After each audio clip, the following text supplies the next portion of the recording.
Hey, what's up? John Sonmez from SimpleProgrammer.com.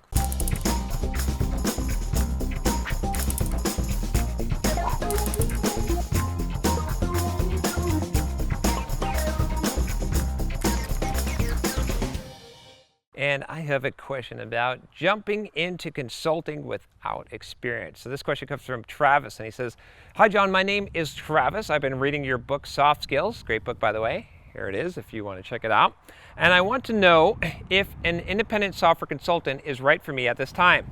I'm 23, finishing my degree at college. I have been a little over a year of programming in C#. I've been specializing in WPF CRUD applications, and I've created many open source projects on GitHub. I've watched many online courses from Pluralsight teaching enterprise practices and patterns such as MVVM, repository pattern, dependency injection, and much more. I have had no formal software developer job, and I feel like it might be hard for me without any job experience to convince customers that they should hire me, even though I have self-taught myself far beyond my college degree. Furthermore, I feel like I have more knowledge than the average programmer that has 1 year of programming. Should I get a software developer job, or should I jump straight into becoming an independent software consultant? Thanks, Travis.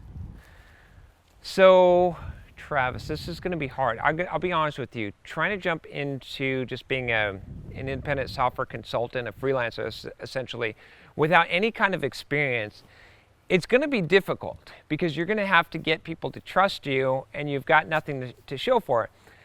But I really don't see any reason why you couldn't do this if you do it the right way. So number one, have a portfolio. So have demonstrations of work that you've done. Obviously, you've got a good GitHub profile so you can show work you've done. That's going to help. I did this interview with about becoming an entrepreneur or becoming a freelancer. I'll have to pull up the video here. I can't remember. It was with Martin, I believe. I think that's the video. Anyway, we'll see if we can find the video. If so, it'll appear right here. If not, then a chicken will appear right here. Okay. A chicken will appear right here anyway. What do you think about that? All right. So anyway, what I'm saying is that that now I've totally lost my train of thought. I just keep on thinking of chickens appearing right here. So here's the thing. You may have to work for free or for extremely cheap. I think in the interview that I'm thinking about, Martin basically, he had started off as a freelancer, and what he did was he worked for something like $5 an hour. It ended up being like he bidded on these projects, and he knew it was going to take him like 30 hours, and he bidded like $500 or something like that. He bid something very small. He did these in order to gain the experience, in order to gain the trust, in order to put his skills to the test and to see what he was doing stuff that didn't scale, right? So what I would say is that if you really want to be a freelancer, if you want to go straight into being an independent consultant, what you want to do is you want to find clients and offer them a really good value, because you can't offer them experience, you can't offer them stability, but someone might take a shot on you, right, if it's going to be cheap. And I've done this before. I've found people that, maybe the going rate for someone is $50 an hour, but I'll hire someone for $5 an hour, sure, and give them a crack at it because they're 1/10 of the price, and let them see what they can do. And if they do a good job, if they do a good job, then great, then wow, I just got a super value. And if they don't do a good job, then I'll just chalk it up as just an expense, and maybe they've given me something I can use, right? So there's a lot of people that will have that mindset, a lot of business people, and you have to tap into that mindset at first. I think that's a good way to go, and then that's going to give you experience, and then you're going to be able to use that experience, and then you can be able to increase your rate. And just start at an extremely ridiculously low rate. Like, for example, if you're a software developer and you're billing, in the US here, let's say that you're billing like $15 or $20 an hour, let's say $15 an hour doing software development.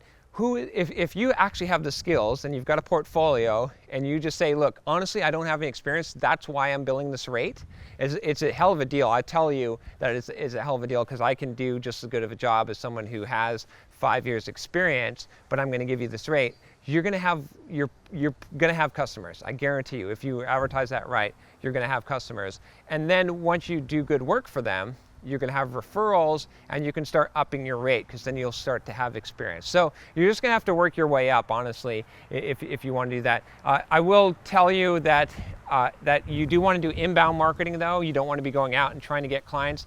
Check out my course on how to market yourself as a software developer.